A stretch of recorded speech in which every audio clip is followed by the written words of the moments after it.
Here we go. Episode number 2 of Positively Trek. Thank you, everyone, for giving us one more chance. I am Bruce Gibson here on the Positively Trek podcast. And with us is Dan Gunther, because he's going to be here every time. Indeed I am. Hello, Bruce. Boy, second episode. I'm excited. Are you excited? I'm excited. I'm excited because, second episode, it's just a lot, This is our anniversary of our second, no, just kidding. We officially doubling the number of episodes that we have done with this episode. Yes, that's a good point, yes. Well, I'm going to double that pleasure now because the topic of today's episode is about you, Dan. Yes, it's all about you. Isn't that exciting? That's scary. So the idea is that, okay, you kind of know what the show is going to be about. So it's about time that you get to know us a little better. And I've known Dan for a while, but I'm sure I don't know everything about Dan's fandom when it comes to Star Trek. We're not going to get all personal about Dan's life unless he wants to go there. But this is more about, how did Dan discover Star Trek? How did he become a fan? What is he like about Star Trek and being a fan? So let's go down that route, Dan. Yes, this is your Star Trek life. So, okay, I'm going to ask you, what age were you when you first discovered Trek? Were you a young lad or were you older? Let's go back to that first moment that you can remember. I have to say it was very early on, and I can't pinpoint an exact age because some of these memories are very early. I do remember watching the original Star Trek series on CBC up here in Canada. That's Canadian Broadcasting Corporation. On Saturday mornings, and I think it was at 8 a.m., they had episodes of the original Star Trek series. And, other kids were watching Saturday morning cartoons, and I, of course, would switch over to those, but after Star Trek was done. So 8 o'clock, I watched Star Trek till 9, and then watched cartoons after that. So what year's time frame was this? Because, so we have an idea of your age and time frame that this is happening, because it wasn't during the original run of the original series or TAS or anything. No, I'm not that old. But yeah, this would have been mid 80s. I was born in 1982. So this was probably maybe late 80s, 87, 88, 89, maybe into the 90s there. I don't remember exactly what year. The other big memory I have, and I honestly don't know which came first, me watching TOS on Saturday mornings or this, and that was my mom bringing home from the video rental store Star Trek the Motion Picture on VHS. Wow. And I have this very clear memory of her wanting to show it to me because this was something that she really liked as a kid and wanted to share with me. And so I was like, okay, what is this? And I distinctly remember watching the film and the very early scene, the first shot in the movie, basically, where you see the Klingon ships slowly approaching the camera, and then the camera's focused on the bridge of the ship, and it rotates around as the Klingon ship passes underneath, and it pans up, and you see the big V'ger cloud. And I really clearly remember watching the screen just wow, what is this? That's so awesome. It just reminded me of when I first saw it, which is in the theater, which we'll talk about that some other time. But I remember my dad leaning over towards me during that scene and whispering, "Those are Klingons." And I had forgotten about that until you just were talking about that memory. So that's so cool. Oh, that's cool. Yeah. It's an image that stuck with me. And human memory is faulty. Maybe it's not happened exactly like I remembered, but the feelings that produced was just a sense of, this looks really cool. What is this? I need to know everything about this universe now. So now you had mentioned this is mid to late 80s that you were watching the original series, and your mom brought the motion picture home. Had you start watching The Next Generation? The funny thing is, I remember watching the original series and kind of not really being aware of much Star Trek outside of that. I do remember seeing Star Trek VI, The Undiscovered Country, in the theater, and it was like, wow, there's a Star Trek movie going to be in the theater? And my parents took me, and I absolutely loved it. And I think it was right around that time that my mom or my dad said something like, there's a Star Trek series on television right now, and they're making new episodes. What are you talking about? What is this? And I distinctly remember starting to watch The Next Generation very early in season 5. I think I might have actually have seen the first episode of season 5, probably not really aware that it was part 2 of, Redemption part 1 and 2. But I remember certain scenes from that episode being very much out of context because I didn't know these characters very well or anything like that, but still, thinking it was really cool. And there's this android Data. How cool is that? There's a Klingon. That's awesome. Yeah. So were you now? I mean, you're approaching your teen years around this time too. So, I mean, were you playing Star Trek? Did you have Star Trek toys or anything like that? It's really, really funny you bring that up because right now I'm working as a substitute teacher. And the last couple days, I've been subbing at my old elementary school where I went to school for grades 1 through 6. And the playground has completely changed now. But as I was outside doing supervision at recess, I just was flashing back to memories of the playground where they had some weird shape that was made up of old tires bolted together or whatever. But if you sat on the top of this, it felt like a captain's chair. And I totally remember sitting out there as the captain and like my friends like operating computer panels on the sides of this thing. And we were on the bridge of the Enterprise playing Star Trek, probably like grade 4 or 5, something like that. So now, what time would you say at that point you would consider yourself a Trekkie or a Trekker? Or did you get more interested in Star Trek later? Or was it just always like in your blood at this point? It was pretty much in my blood at that point. I mean, I was doing things like tracing aliens out of Shane Johnson's Worlds of the Federation book. Yeah. And I had Mr. Scott's Guide to the Enterprise. When Star Trek the Encyclopedia came out, I, of course, grabbed that up. And my parents were very nurturing of this for the most part. I think my dad got a little sick of Star Trek along the way. But, my mom was a fan, of course, as a kid. So she was really happy that I was enjoying something that she enjoyed as a kid as well. That's so cool. Okay, so I'm picturing now we're in the early to mid 90s. Yes. I remember I was talking about Star Trek VI, The Undiscovered Country. The one thing I remember from that was coming out of the theater, so excited about the movie. I really enjoyed it, but I couldn't say Excelsior. My favorite ship was the Exelizer. I think I kept saying. I couldn't quite remember how to say it. I think I could say it if somebody reminded me the name of the ship right before. But I remember just never being able to remember that name quite right. Did you see the other movie? I know you saw the motion picture, but what about the other movies? Did you see those before you saw Star Trek VI or after? I think after I saw Star Trek VI. I do remember occasionally renting a few of them from that video store. I remember I steered clear of Star Trek II for the longest time because the box cover art looked really boring. Whatever copy they had a bunch of stills from the movie, and it was just people sitting around. And then there was this weird looking guy with a bloody face, which I later learned was Khan, and from near the end of the movie. And I was like, oh, this doesn't look, I don't want to watch this. This doesn't look good. So I think I saw Star Trek 3 and 4 and 5 on VHS.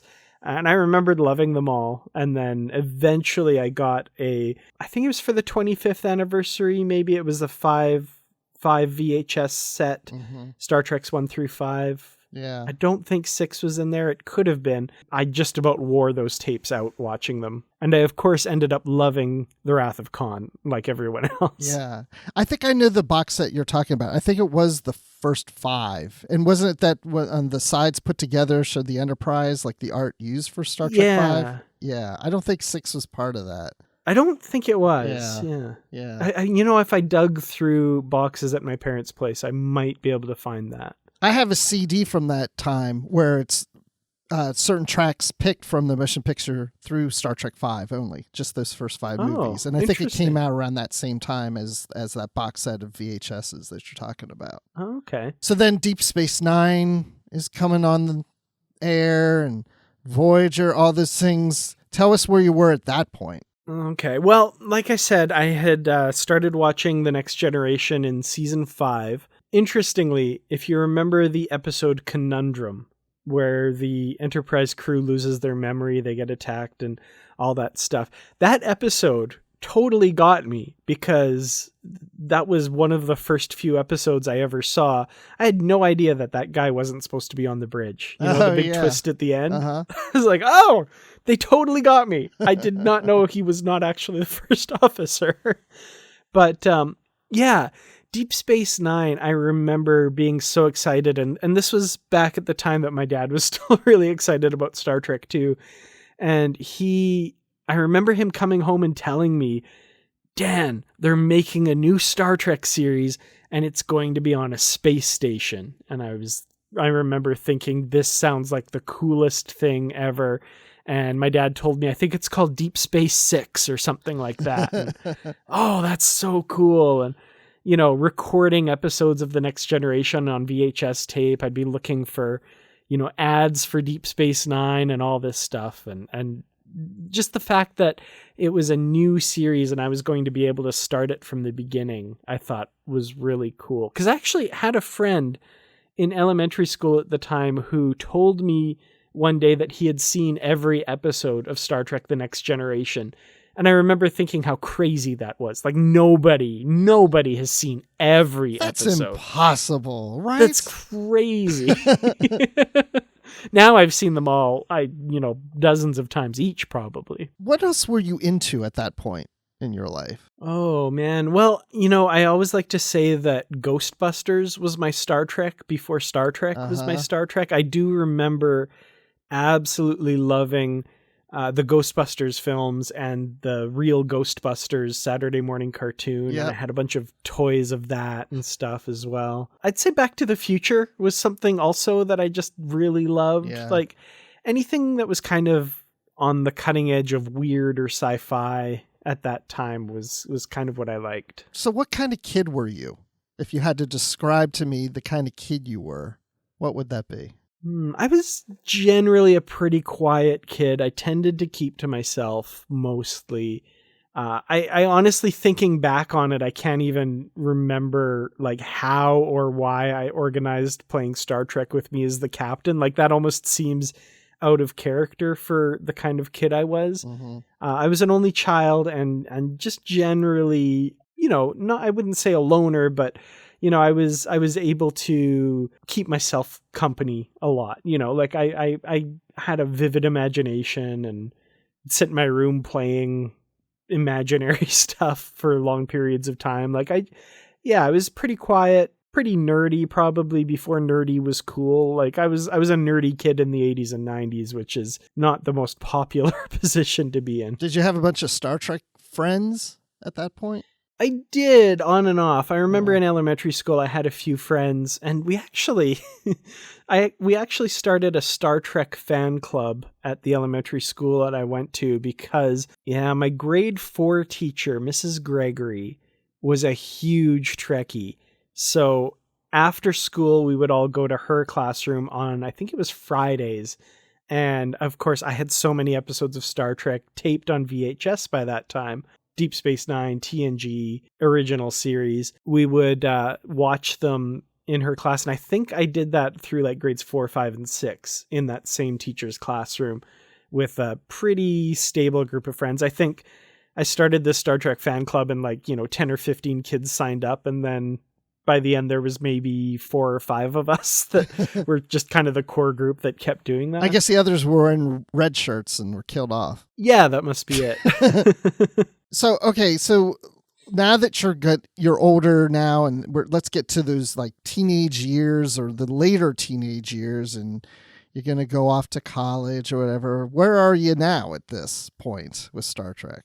Yeah, I actually, in high school, I had another really good Star Trek friend, and if you looked at our notes, there'd be doodles of big ship battles and all sorts of stuff all over our papers. This was kind of, Deep Space Nine was in the height of the Dominion War at this time, so we'd have pages with big, huge fleets and that kind of thing. So he was my friend through all of that in high school. University, I kind of didn't find a whole lot more other people like that, like I had when I was younger. That's interesting. That's the opposite for me. Yeah, that's interesting. And like, it feels odd that I didn't find a wider Star Trek group in university, but I kind of ended up sticking mostly with my friends who I knew when I went to university in a different city. We kind of all went together, and I kind of stuck with them, and they weren't really into Star Trek, the ones that moved there. So, it was something there was one friend of mine from high school who I'm actually still really good friends with now, and we became really good friends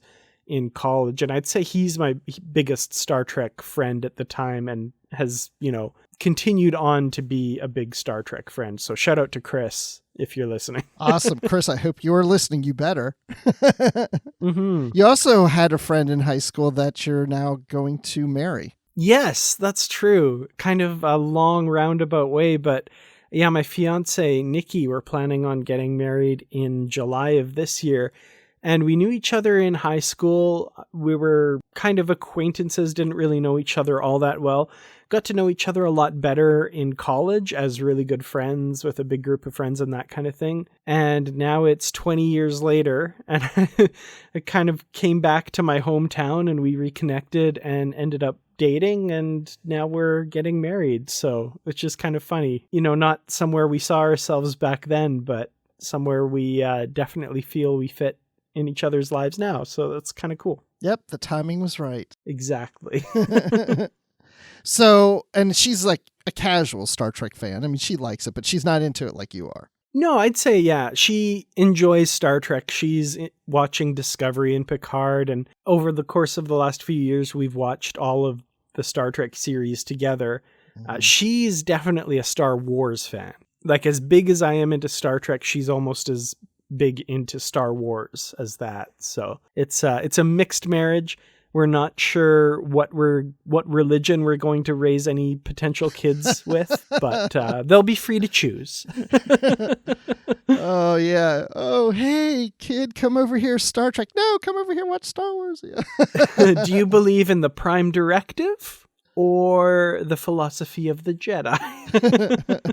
So were you watching, as Deep Space Nine, Voyager, and Enterprise, were you watching those episodes as they were coming out? Yes. Yeah, Okay. Those were definitely ones that were appointment television. Back in the day when you had to have appointment television, you had to be in front of the TV at a particular time. And if you were me, with the remote control ready to hit record on the VCR. So, yeah, those were definitely big things for me, being there from the beginning. I remember when Voyager was coming out, for example, that was, I guess I was in junior high school when that was starting to come out. And I remember being on the ski team when I was a ski racer, and we were in some town on the way to a race somewhere, and there was a magazine that had the picture of the USS Voyager on the front, and it was the first time I'd ever seen Voyager. Yes. And I was so excited, and I grabbed it, and I was like, oh my god, this is going to be the new Star Trek ship. And I showed it to like one of the other guys on the team, and he looked at me and says, it looks exactly the same as the other one. And I was like, you don't know anything. I was so mad. Went and bought the magazine. I was with the wrong people to share that moment with, that's for sure. So we, of course, we host literary treks together. So you're a big reader of Star Trek. You were reading books at this time too? I was, yeah. It wasn't something that I was making sure to catch every novel as it came out, but I know, like, my aunt and uncle, for example, they kind of knew that an easy Christmas or birthday gift for me was to find a Star Trek novel and wrap it up and send it my way. So I feel like Q Squared might have been the first Star Trek novel I read, and that was given to me by my aunt and uncle. And that really kind of opened things up, like, oh, there are other adventures than just, waiting a week or, over the summer till the show came back on, that kind of thing. I can, fulfill that desire in between with novels and stuff. So yeah, I started reading a few of those. I wasn't rushing to the bookstore to pick up the latest novel, but every once in a while, if one caught my eye, I'd pick it up and give it a read. And were you reading comics at this time too, or did that come later? Yeah, I never read much of the Star Trek comics. There were a few DC comics I remember at the time that I would pick up, but it wasn't really on my radar. It was kind of if I happened to be in a grocery store and they had the little stand-up comic rack that you wheel around, and I was like, oh, there's a Star Trek thing, and I grab it. So more often than not, I'd have, of course, part 2 of 3 or part 1 of 6 or something, and I'd never get the other parts. So I have a bunch of disjointed comics kind of along the line that I'm like, I don't know how this story ever ended. Well, then you started to read more and more. When did that come about? Yeah, I'd say actually that was kind of after university. One thing that I remember actually when I was moving to Korea to teach for a couple years, teach English overseas, one of the first things I bought was an e-reader because I loved reading. I was a voracious reader. Not necessarily of Star Trek books, just books in general, but there's no way that I could, amass a library in Korea or bring a library from home overseas kind of thing. So I was like, okay, I'm going to get this e-reader. I'm going to read that way. It ended up being so easy to buy the new Star Trek novels and just download them immediately to this e-reader and read them that I started doing that. I started what's treklit.com now. At the time was treklit.blogspot.com, where I was reviewing Star Trek novels, mostly because I was just reading so many of them. And what would happen was I'd kind of forget what happened in this one that I know that I read a couple years ago. So the website was basically a way for me to kind of be able to go back and remember and look at my thoughts and that kind of thing. And it was originally going to be a private thing. And then I thought, I'm going to make a blog. That's what all the cool people are doing, right? So I ended up making that and keeping track of all the books that I was reading. And turns out a few other people liked reading that too. So that was kind of fun to be able to share that experience with a bunch of other people out there on the internet. That's cool. And it's still going today. You're still doing that. It is, yeah. I've been keeping up on it. This year I haven't done any reviews yet since December of last year. So it's a little stagnant at the moment just because I've been so busy with other stuff. But yeah, the website's still going strong, and that was started in 2011. So I guess next year will be 10 years that I've been running that website. Yeah. So.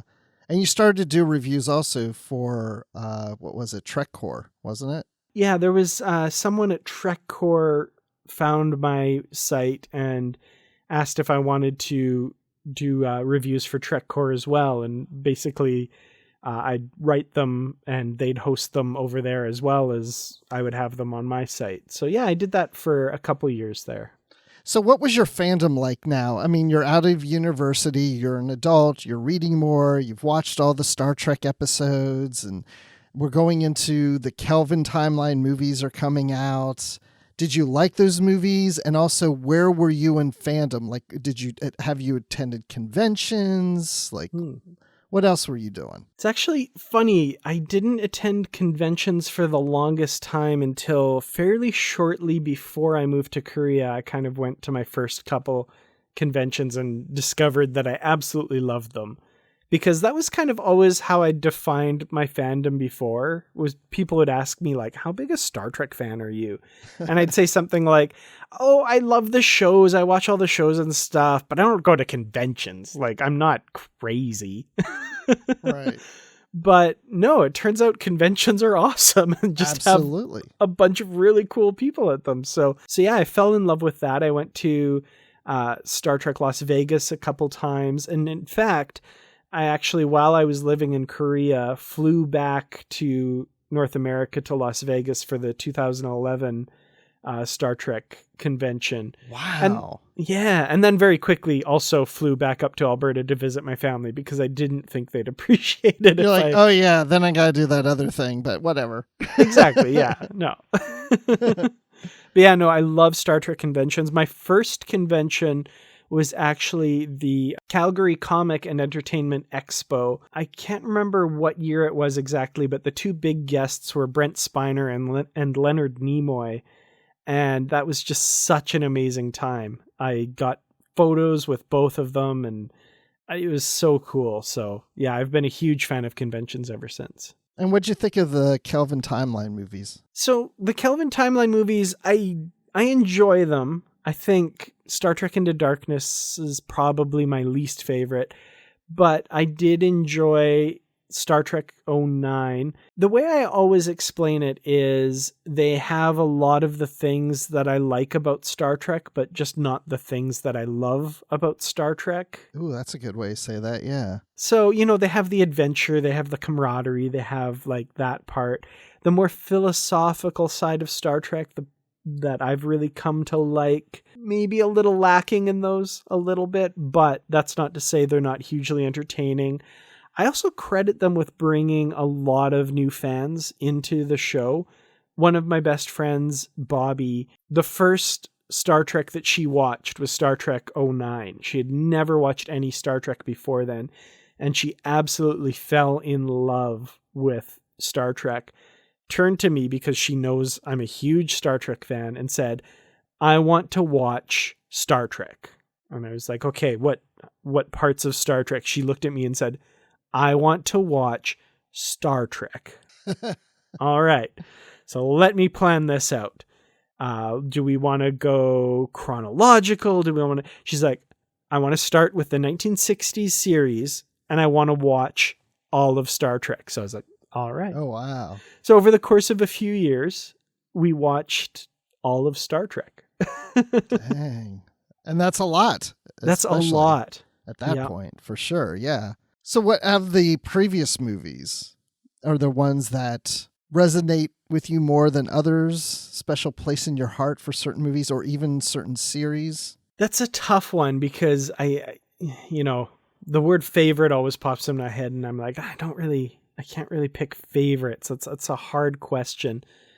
I'd say Deep Space Nine is will have a really special place in my heart. I really love that. And I have movies that I prefer over the other movies as well. But to me, it's kind of all of Star Trek, right? There may be aspects of the original series that are very dated now and concepts and ideas that they had that maybe don't translate as well to now. But then you don't have TNG or Deep Space Nine or Voyager or any of the others without the original series.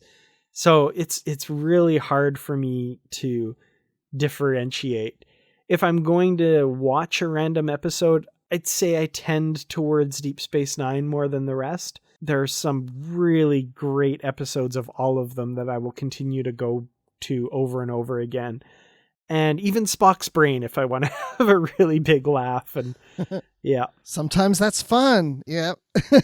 So, okay, now we do literary treks together. I'm sure you had no intentions of doing a podcast. You were probably listening to podcasts, but you didn't start up literary treks because there were two hosts already doing that. So how did you get involved in that? Right. So that was Matt Rushing. Matt Rushing approached me. And again, this was all because of that decision of me to make that Star Trek book reviews of mine into a blog.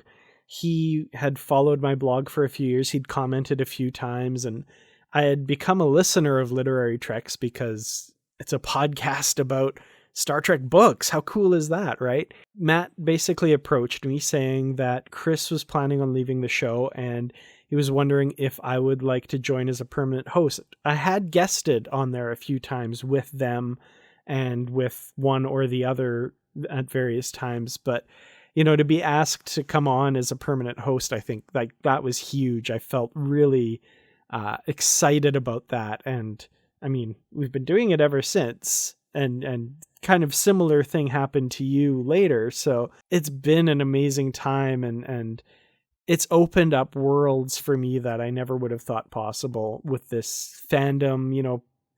The website was cool to see that there's so many other people out there that are huge fans of Star Trek and like the books like me, but getting in with, Trek FM and the wider fandom that's opened up, I think is just the coolest thing.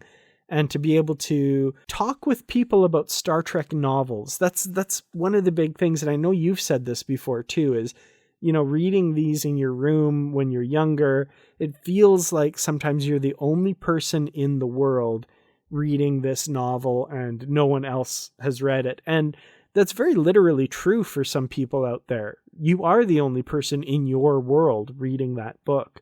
But with the internet and podcasting and Twitter and all these things, it really opens up that world, and you can share that love of Star Trek and Star Trek books and other aspects of the fandom with so many other people. And I think that's such a cool thing. So where is your fandom now? How would you describe fandom for you?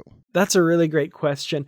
I think for me, it's still at that point where it's such a joy to share it with so many people. And even in my own life and in my circle of friends, I feel like that's expanded a bit more now. So, every time there's a new episode of Star Trek Discovery or Star Trek Picard, I have a bunch of friends come over to my house and we watch it usually on Friday or Saturday night. And, with Picard, I'm doing the live show with you on Fridays, and there's 30 some people in the chat all talking about this thing.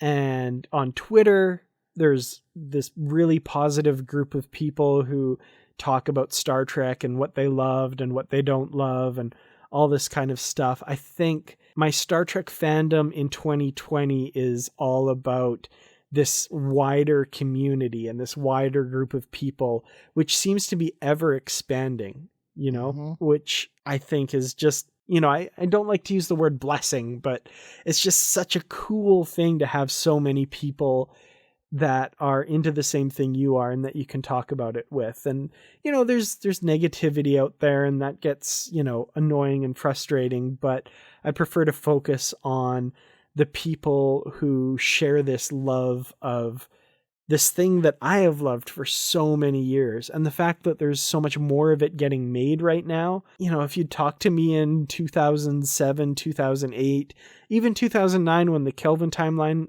movies were coming out, it didn't feel like we'd get to this point where there were all these new series coming out and all of this movement of pushing Star Trek further and into the future with new products like this. So yeah, I'm really digging it right now. That's awesome. And I think that kind of reflects on why we're doing this podcast, is bringing everything you just said to a podcast like this. Not that there's not other podcasts out there like this, but we just want our voices. We want the chance to be involved and be part of that community. Yeah. So I asked you a question earlier about what you were like as a child, but describe to me who Dan Gunther is today. So I guess one of the ways I described myself was introverted and pretty quiet. My first instinct is to kind of say I'm not much different than that now, but then I kind of reflect on the fact that I'm doing two different podcasts. I do a live stream with you about Picard every week.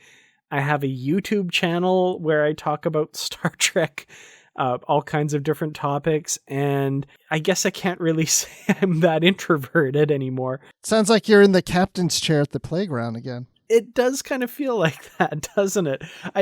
Yeah. Now that I have time to reflect on it, I think it's kind of funny that, if you'd have told me when I was in elementary school that I'd be running a blog that would be read by a whole bunch of people and doing a YouTube channel, first I'd say, what the heck language are you speaking? I don't understand those words. But I really would not believe that I'd be doing this. And I also wouldn't believe that there would be so many Star Trek fans out there to share that love with, because yeah, as that kid, like I said, reading a Star Trek novel in his room late at night or something like that, I really did feel like I was very alone. Even though I had a few friends here and there who liked Star Trek with me over the years, it still felt like a very niche thing, a very small thing, which is crazy because, it was a series of successful TV shows. I mean, my local radio station was reporting on what that week's season finale of Star Trek The Next Generation was going to be about. There were fans out there, but it really didn't feel like it was something that I shared with a lot of people. And now, like, I share this fandom with literally more people than I've ever met, which is really weird. Like, the reach that I get when I tweet something is just crazy to me, that so many people share that love of Star Trek and are willing to pay attention to some random thought about it that flits through my head. Yeah. And you've talked a lot about your fandom, and I'm just curious then, what impact does Star Trek have on who you are?